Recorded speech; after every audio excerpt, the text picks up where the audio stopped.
Hi everyone, I'm Rich Morris at BroodMinder, and today we're going to listen to Theo talk about his experience with the T2 so far. With us are Lorenzo over in France, wave Lorenzo, Theo's in Virginia, Teresa Martin's in Kentucky, Rich Hogel in Wisconsin, along with Sarah and Liz, our millennial beekeepers.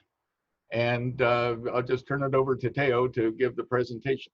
It's quite an extensive presentation about hive monitoring in general and the T2 in particular. We do the instrumentation with typically 3 devices per hive, a temperature and humidity device in the above the upper brood box, a temperature and swarm minder device above the lower brood box, and a scale under the hive. We transmit the data from the hive via BLE to a hub, and then from the hub to a cell tower and to the BroodMinder database. We can detect events like brood rearing. All is okay if we are in the brood zone, 92 to 98 degrees F during the summer months. And typically the temperature drops below or starts fluctuating 21 days after queen is removed from a hive. So we can tell if something goes on with a queen.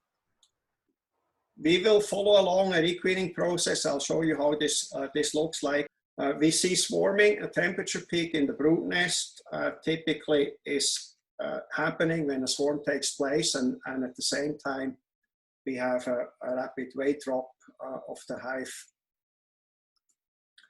We can see that the colony size and population growth or shrinkage by comparing hive temperature versus ambient temperature. That's a very good indicator how big or how small the colony is. And this is also how Lorenzo, I guess, does his calculations for brood level in a hive. We can see robbing and other stresses, and that is manifesting itself with loss of thermoregulation. And what that is, I'll show you in an example. Let's talk about requeening. Here is an example where a hive was split on April 5th, and we have seen this over and over 21 days after the queen was removed. The queen was removed during the split. And pretty much 21 days after the queen removal, we see that the brood nest temperature starts to drop off, and then it fluctuates with ambient temperature. And what you also can see here, we have the red line is the temperature in the lower brood box, the yellow line is the temperature in the upper brood box. And there is more brood in the lower box versus the upper, and then as soon as the queen is gone and the 21 days are up, those two boxes pretty much fluctuate until we have steady brood again, which is in this case around the middle of May. So this is a full requeening, beginning of April 6th we removed the queen, and it took a good almost 1.5 months for the new queen to lay and the brood becomes stable. Now there are other events when you look at this, and you always have to keep an eye out, because there are these small nuances in these charts that you often overlook. And I've marked some of them here. There is something here, there is something here, and there is something here. Let's look at these one by one. This first one, that was a swarm. And if we overlay the weight chart with the temperature chart, we can see that there is an uptick in temperature and at the same time a drop in hive weight. And this is an indication, yes, that the hive swarmed, and it was a virgin swarm because we removed the queen on April 5th, and on April 22nd the hive swarmed. So this kind of couldn't have been a mated queen. It was a virgin. When we blow this up and look a little bit closer, we see that the weight dropped about close to 6 pounds in a 4-hour period, so midnight to midnight, the weight loss was 5.4 pounds. And we have the two temperature peaks in the lower box and in the upper box. And they coincide pretty much with the departure of the swarm. If we blow this up or put a line here, then we see that, well, the bees start departing, and the temperature peak is actually potentially a little bit later than the swarm taking off. As I said, there are always other events, and if you zoom out a little bit, again, here in the middle is the swarm event. And we have on the left, there is something strange going on. And we see a temperature peak here. We see the same thing right before the swarm, where we have a little dip in weight.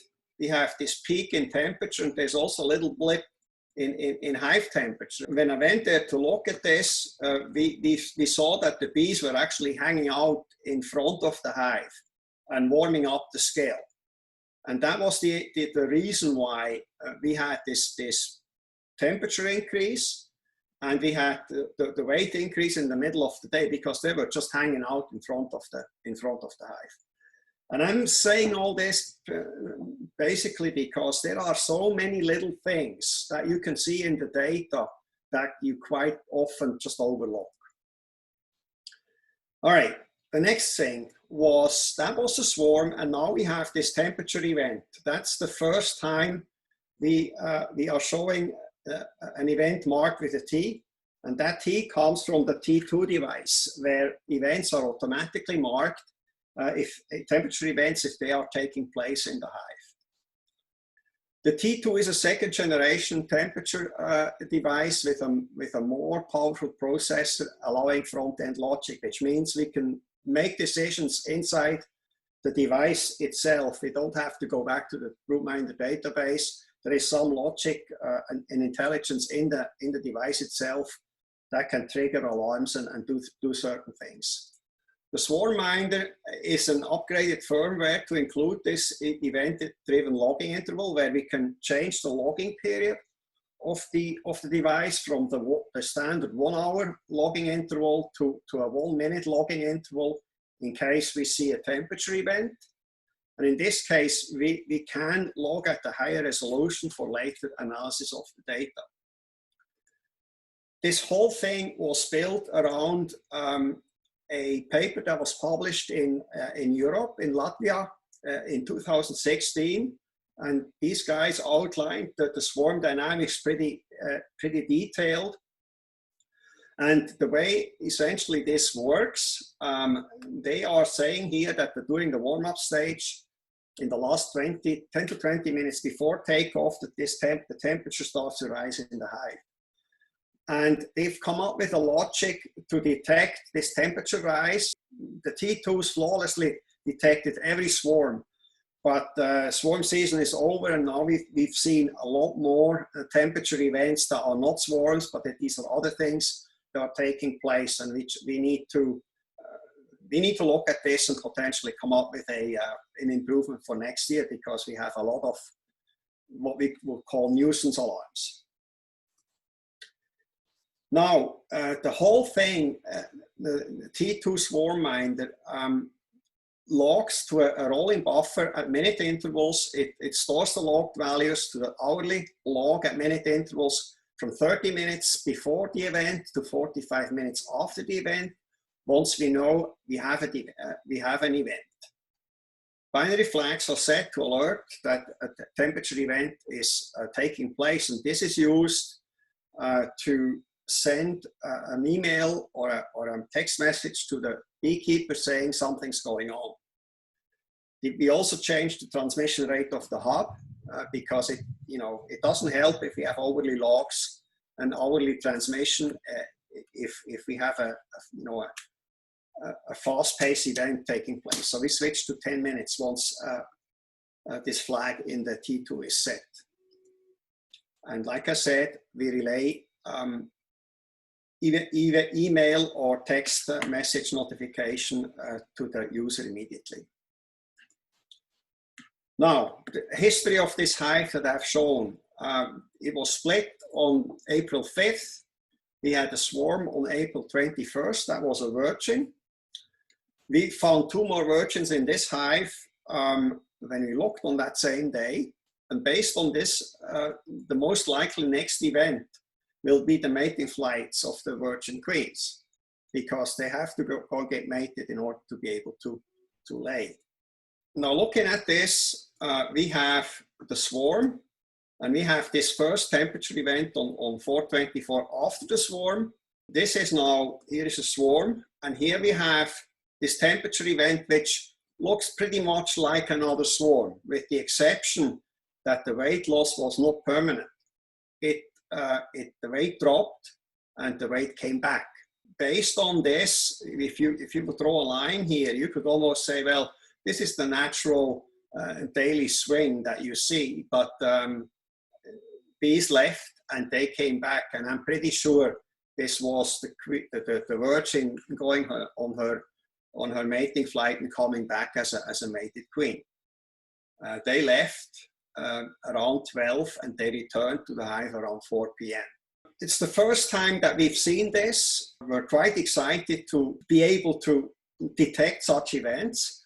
And the scientists that published the paper in 2016 regarding the connection, they did a tremendous job with 10 hives and 9 swarms, because, you know, they didn't have much compared to what we have today. We have hundreds of hives out there with this configuration, and we can pretty much invite everybody that has a citizen science kit to participate and observe these things by themselves. Let's look at some other hives and similar events that we've seen this spring. Dandelion Springs Apiary, that's my place in Chesterfield, Virginia. There's a hive in the backyard, and clearly, again, there's a weight drop, a swarming event, and the weight comes back, meaning it could be a mating flight. However, it did not miss the pattern, because we think this was the first swarm, unless, of course, I missed the first one. That was March 28th, so it's quite early in spring. There is another one on April 6th. Again, the temperature peak, weight drop, and the weight comes back. The swarm leaves at 11:30 a.m., is back in the hive by 3:30. But again, it was the first swarm of the season, so it may not have been a mating flight, but something else. Maybe they left and didn't take the queen with them. We don't know. I mean, over time, we'll be able to explain what goes on. There is another one. This is, again, a weight drop and weight comes back. That was on April 12th. The reason why I don't have the weight continuing is because I had to strap the hive down right here where the node 5 is, because a storm was coming in and I didn't want the hive to fall over. But again, you know, we think that was a mating flight. This was a second swarm of the season, so it could have been exactly that.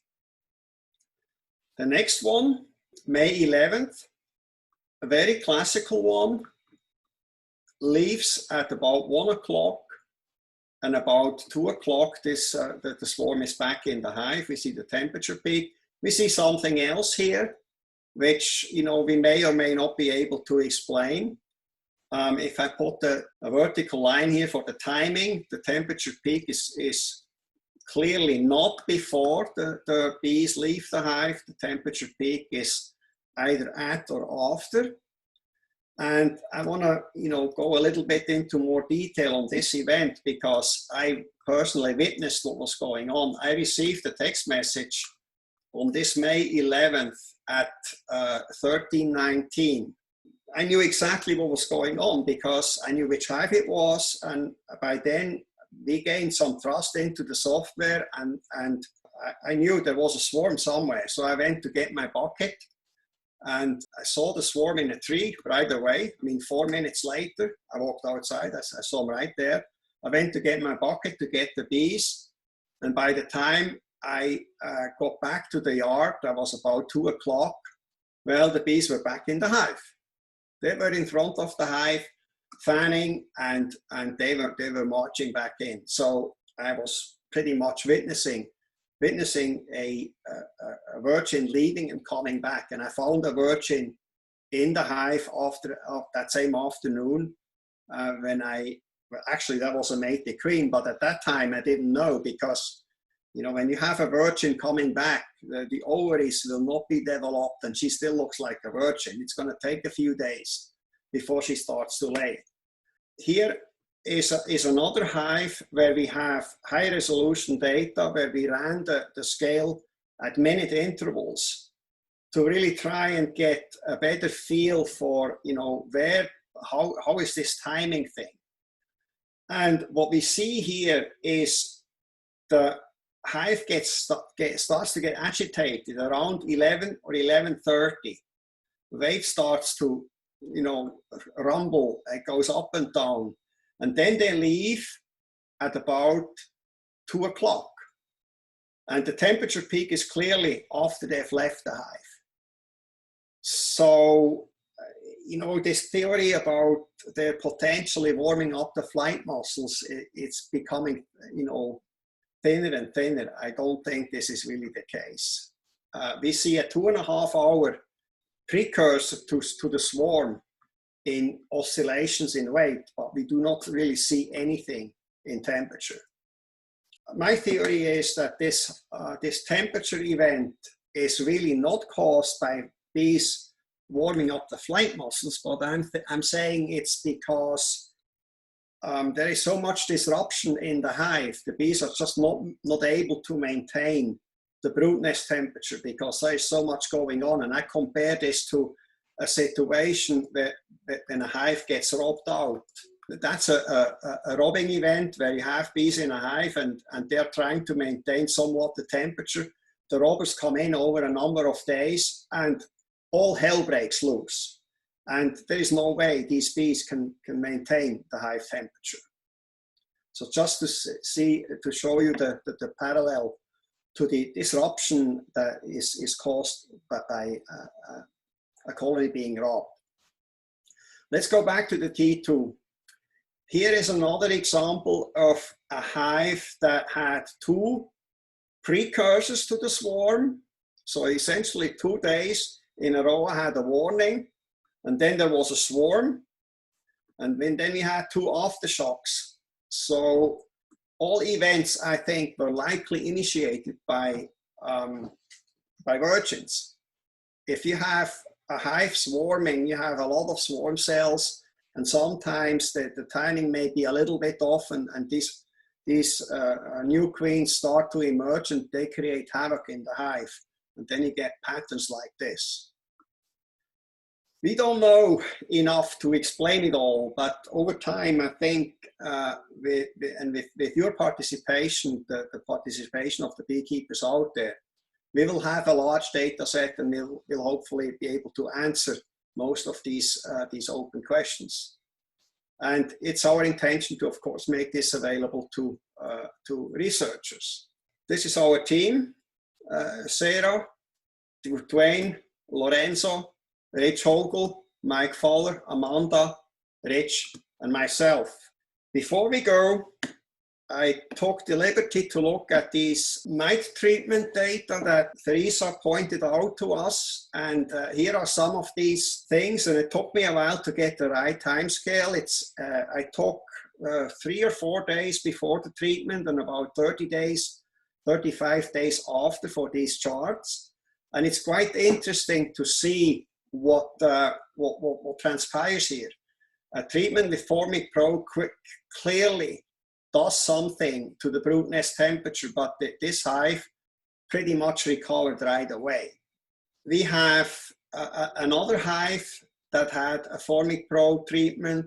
It did not recover as quickly, and this is, by the looks of it, not as strong as the previous hive. This one is quite a strong hive because the temperature fluctuations in the brood nest are low. This one is not as strong. You have higher brood nest temperature fluctuations, and the disruption from the Formic Pro is quite a bit more. Here is another one. that had, you know, it was pretty much clear sailing. It was treated with Apiguard right here. And then it really took, 2 weeks for it to get stable again. And then it was hit with another dose of Apiguard, and it took about a week to get stability back. So this is not such a gentle treatment, I should say. There's another hive which is stronger. The Apiguard did not disrupt it as much. The next one is kind of interesting because here we have an oxalic acid vapor treatment, and you essentially see no reaction of the brood nest temperature. The same hive was hit with Apiguard, and again we see the disruption. So from my perspective, the oxalic acid is a lot less disruptive to the bees than the Apiguard or the Formic Pro. Formic Pro on another hive, again, this is a weak hive and it takes quite a while. Little Wolf, 2 times oxalic acid treatment. The first time, there may be just a tiny little bit of a peak here. The second time, the actual temperature during the treatment was recorded, and it's kind of a coincidence because these devices record once an hour, and unless you hit it right away, then it's not gonna do. So this is clearly not the bees. This is clearly the vapor that did this peak. There is an Apiguard treatment right afterwards, and there's another one here. This is pretty much what I have to say, and with it, I turn it back to Rich. Thank you, Theo. Start with you, Teresa. You said you had some observations from, your experience, and also, if you have any questions of what Theo has been seeing. Yeah, so that's fantastic, Theo. Thank you very much for all of that. So let me start with a couple of questions. I didn't realize that a swarm and that many bees left with the virgin queen, reading mostly like Tom Seeley's work. My understanding was she left with just a few bees, but I didn't realize that she left with such a mass number of bees that would cause such a weight drop. So is that what you're seeing is something contrary to maybe what we've understood to be true with your research and what you're seeing with the T2s and weight? I think that's what we're seeing. I'm not 100% sure. I mean, this is not a research setup we have here. A lot of these things are discovered more or less by coincidence, but this is how it goes in this business from time to time. So, and it's really the virgin leaving with a bunch of bees is one thing, and the timing of these temperature events is the other thing. Where Tom Seeley and others say it's warm up of the flight muscles that causes the temperature to go up. And I'm saying it's not, that the temperature goes up because there is chaos in the hive. So you might mention also what Jerry Romanshenk had to say to us about it, Theo. Well, he said it's disruption. There is just so much disruption. I'm I'm an engineer and used to control loops and everything, and the bees or the nurse bees are maintaining a brood nest temperature, and it's essentially they're controlling this temperature, and every time you have an outside influence, this control loop gets disturbed. It starts fluctuating, and the larger the colony, the better they can do this, and you can see it on the fluctuations. And that's why I was saying, some of your hives are bigger than others, and you can see that right away. Yeah. One other thing I can add possibly that may be of value to you or to others is in my BroodMinder.com, I have put on notes on hives where I know for a fact there was a swarm because I saw it. Either I caught it or I saw it up in a tree. And you can go through and if you want, use that data where there was a temperature event, but I did not see the swarm, or I simply could not find it, no matter how hard I looked. I did not tag it with a note. Yeah. And that may be of value for you. And I can also say, I would love to say this, is there were times when I would walk up to a hive and I would say, oh, the entrance looks great. It's just as many bees as last time. And I would run my BroodMinder sync, and I would see the event, and then I would look harder, and there, of course, I would see the swarm. And I do believe I would have missed so many swarms had the BroodMinder not told me, yes, you need to look a lot harder. There is a swarm in a tree somewhere, because it just swarmed. So that happened a lot. And the other thing I do want to also point out is my hives, my 17 hives are spread very far apart. I live on a farm. And so I knew, you know, I could always tell which swarm came out of which hive. They're hundreds and hundreds of feet apart. So that was also a way that you can be sure that when I said in my BroodMinder.com there was a swarm, it came out of that hive. And so you can be 100% guaranteed that that data is correct. I want to congratulate you on your annotations. I looked at that.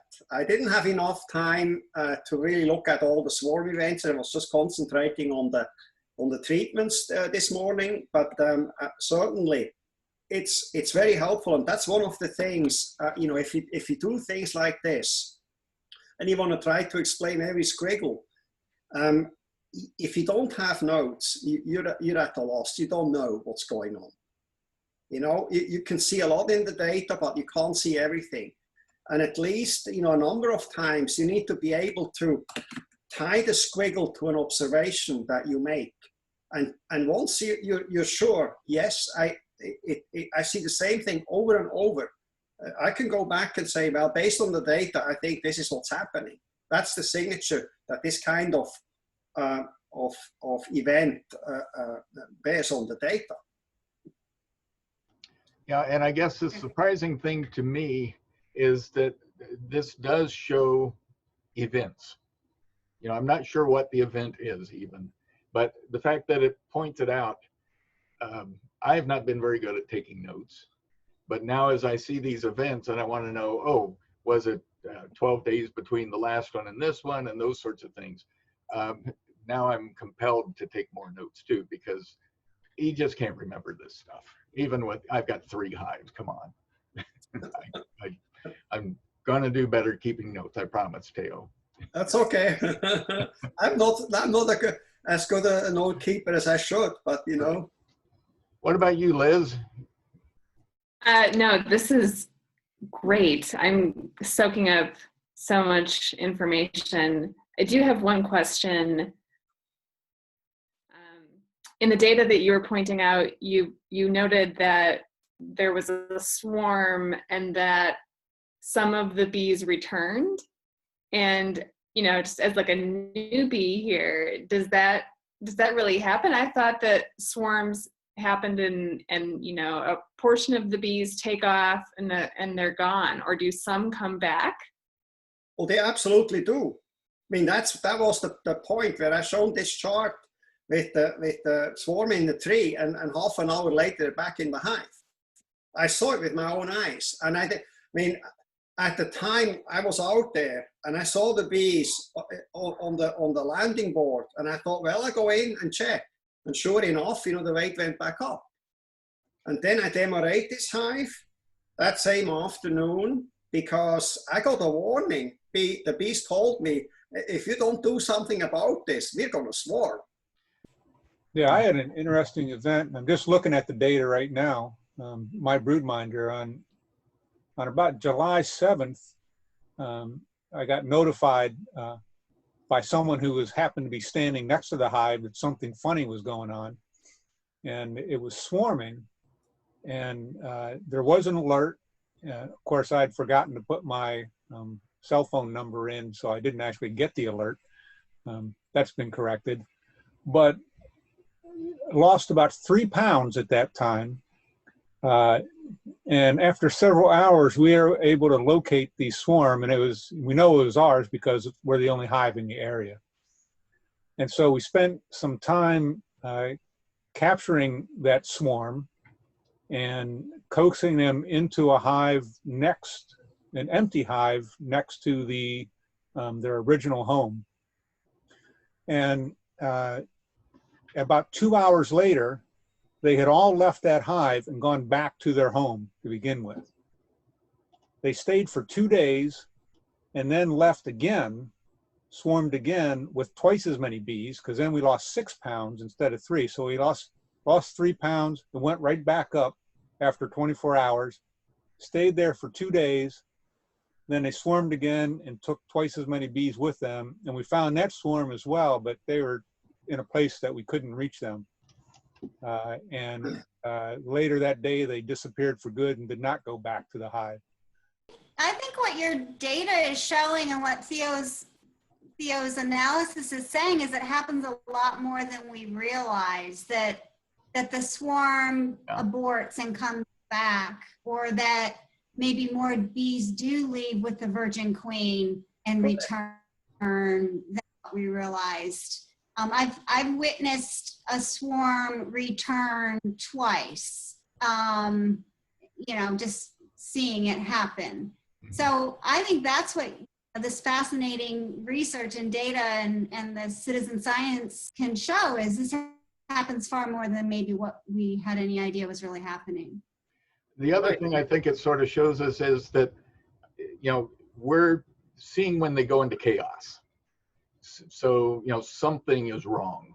And, it's pretty cool seeing your treatment data, because, they're really good at thermal regulating within a degree or so, when they got the population, and they get out of sorts and, then lose that regulation. And you can see that, something happened. Some are more predictable, like when they all leave and you see the bump like we see. But I think, and Jerry Bromenschenk pointed this out to us too, that, the temperature of a hive is probably the most indicative parameter that you can have. And he even explained that after a swarm, you will see as the open brood disappears, the temperature profile will change. As the brood ages, it goes through different stages and the regulation sort of falls out as time goes by. So, there's a lot of information in there that we just don't understand. So that's pretty fun. And to comment on that, to comment on the mite treatment data. So a few things about that. And Theo, I think you hit it spot on. Some of the hives are stronger than others, but some of the ability to regulate the temperature when a treatment is underway has a little bit to do with, and maybe you'll analyze it more, but it has to do with the outside temperature as well, what season we're in. Some of them have extremely high mite loads. I inherited, for example, Kingsley Hive was one that I inherited, and I was given this hive, and it was so loaded with mites. I started hitting it with everything I had repeatedly because I knew. Oh, and I got it on August 25th, so we were going into winter with already the winter bees already parasitized by mites, and so I started hitting it repeatedly with whatever. It was either going to survive my treatments or it was going to die from mites. One or the other was going to happen. Or anyway, so I don't know. I don't know what all the data means, and I haven't analyzed it. And Theo, if there's anything I can do to provide you with information, because I know beekeepers need to understand what their treatment choices are, what it's doing to the hive. And I think that your technology can help us understand and have insight into what's going on inside the hive when we're trying to address these high mite loads. Yeah. Sarah, what do you got? What's your reaction to all this? Well, I'm actually going through and looking at my data as we're talking, and I'm trying to see, because I also am guilty of not taking the best notes, and Theo has scolded me for this. But I also, I think I have seen the mite treatment in 1 or 2 hives for sure. And now that I can kind of see what the data is showing in Teresa's hives, I'm going back and looking for that. I am kind of curious though what Theo's opinion is. So if you think about it, Formic Pro, you leave it in the hive for about 2 weeks. Would that maybe explain why it's having an impact for 2 weeks versus the oxalic acid vapor or the other treatment? Well, so, I mean, by the look of it, it affects the queen. It affects her laying pattern, her laying routine somehow. Okay. I mean, we would have to go back pretty much on a daily basis and count how many eggs we have, and you know. God. But you know, Well, but it also isn't the formic acid going through the brood cappings, yes. Yeah, so I mean, it seems sensible that it would just really screw things up. Yeah. But also kill mites. So yeah, and yeah, I mean, I can answer Sam. So the Formic Pro is the only one that kills the mites under the cappings, and it is, even if you read the literature from the Honeybee Health Coalition, they'll say it is more likely to shut down the queen from laying, and it's just a much harsher treatment. And it is 2 strips, and it goes in for 14 days. The Apiguard, which is a thymol product, it's 2 treatments, and you put the first one in for 14 days, and you put a second one in for 14 days. Okay. And it is less harsh than Formic Pro, which is formic acid. And then the thing about oxalic acid, though, is it vaporizes oxalic acid, and it only kills phoretic mites. So whatever are bees outside the brood that are riding around on adult bees, those are the only ones that are getting killed. And within a couple hours, the research says it's out of the hive. And so it's not killing any mites that are hatching with the baby bees as the bees are being born. And so that's why the best time to use oxalic acid is during broodless periods when all the mites are phoretic. And so there's some ideas with oxalic acid vaporization that if you want to try and hit more mites, you have to do it repeatedly, like 5 days apart. So you're killing the mites that are being born as the bees are being born. Right. So you can see it in the temperature data. That's what's fascinating to me, is you can actually see, you can see what they're saying in the literature about Formic Pro, Apiguard, and oxalic acid. You actually can see it playing out in the temperature data and in the profile. It's just fascinating to see what's really going on inside the hive and how the bees are dealing with these different treatments. Yeah, that is absolutely fascinating. And you can definitely see where a queen has stopped. I mean, I'm looking at it, you can see where she's stopped regulating. This is crazy. Yeah. So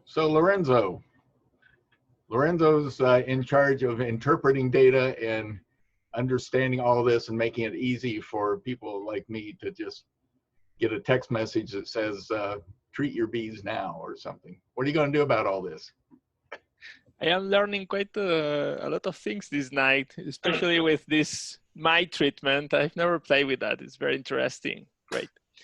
One thing I'm concerned about is about overheating of the hive. It's another aspect that we can get with T2s, and I've been observing that this year. Nukes are more sensitive to overheating. And I am starting to wonder if reaching higher temperatures for several days, it's the max temperature over 1 day or 2 days, is affecting the brood, and maybe also affecting the chances that a new queen can be raised into a nuc, because you have these eggs, 3-day eggs that will give the option to raise a queen, for example. And if you miss that opportunity, you won't be able to have a queen into this colony. I've had some hives this year that have been showing overheatings over that period, over that critical period. And they did not succeed in raising a queen. And on the other hand, another nuc that was built on the same period, but with a different hive, maybe more insulated or maybe with more thicker walls, would succeed in doing a new queen. Of course, I have just 2 or 3 hives to compare, so this is not scientific enough, but it gives a trend, and I want to try it again next year to see how it works. Now, of course, the flip side of this is that higher temperatures also kill mites, you know? Yeah, and it would be great to have scientific papers telling, okay, how much, I am calling in centigrade, but is 38 degrees centigrade safer for the brood and not for the mice? So what's the maximum you can reach being safe enough for the colony? That's a good question. Well, I think you have a point there, though. You have a point that there is a critical period where you potentially, you know, can end up in a situation where a colony cannot raise a queen because it was the colony was overheated. However, I think once the queen is laying, you have a much more robust system, in a way. You know, yeah, I've got nooks that they are in 110, 112 degrees every afternoon, and it doesn't hurt them. This second hive that succeeded in raising a queen had no overheating over the critical period, let's say, but it had overheatings later in the season, right. 2 or 3 weeks later. And because the colony was already launched, it was surviving. But I also noted that the brood progress was not as straight as I could imagine at the beginning. Yeah, I think especially the remarks about the queen viability, maybe, and that probably is, you know, there's a critical time, you know, that the hive is just really susceptible. I don't know. I do think there's a lot of application as it relates to two things you made me think of, and I wrote down. One is insulation. So I insulate my hives, and I think there's a whole lot of work that could be done about using BroodMinder and the T2 sensor as it relates to insulating, and how well does that help the bees thermoregulate. Another one is ventilation, to the point that Lorenzo is making. So I've done some things changing the ventilation in the summer. It's like 95 degrees here right now. And so I've been watching how I change the ventilation. What does it do to their ability to regulate the temperature and not have tiny little blips, you know, in the middle of the heat of the afternoon. So, I mean, even that, I think your technology can help beekeepers help their bees work less hard during, whether it's cold periods or warm periods. Yeah, and I think that is, you know, one of the keys is, you know, we're not going to solve all the problems, but if we can make it less stressful for the bees, then it sort of goes to reason that they would succeed better. So we'll wrap this up and appreciate everybody's involvement. Thank you, Teresa, for joining us, and Theo for doing the presentation, and Lorenzo for interrupting his vacation out in Menorca. And yeah, thank you all so much. All right, thank you. Stay healthy. Thanks all. Thank you. Thank you. Have a great day. Okay. And just again, great job, everybody. Terrific product. Thank you. Thank you. Thanks, Teresa. Thanks, Teresa. Bye-bye.